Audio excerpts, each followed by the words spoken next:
આપણે હંમેશા છે ને ભગવાન જોડે ફરિયાદ જ કરીએ છીએ અને ભગવાન જોડે કંઈકનું કંઈક માંગતા જોઈએ છીએ કે ભગવાન મારી જોડે ગાડી નથી, બંગલા નથી, મારી જોડે પૈસા નથી, સોનું નથી.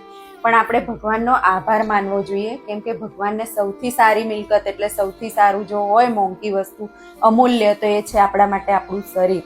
કેમ કે તમે રૂપિયા ખર્ચી અને પણ આ શરીરને તમારે જો કંઈ તકલીફ હોય ને તો ગમે એટલા રૂપિયા હોય તો તમે એને ના કરી શકો. કેમ કે એનો દાખલો છે મારો મન, મારો દીકરો છે આ.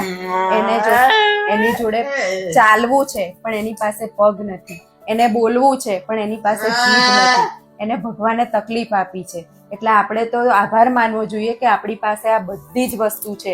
રૂપિયા ખર્ચી અને તોય હું એને ચાલતો નથી કરી શકતી, બોલતો નથી કરી શકતી, એને હું ભણાવો છે ગણાવો છે પણ હું એને રૂપિયા ખર્ચીને પણ નથી કરી શકતી. અને ભગવાને આ બધી જ વસ્તુ જે આપણને આપી છે ને તો આપણે ભગવાનનો ખૂબ આભાર માનવો જોઈએ અને ભગવાનને કહેવું જોઈએ કે હું ભગવાન તમે મને જે આપ્યું છે એનો ખૂબ ખૂબ આભાર.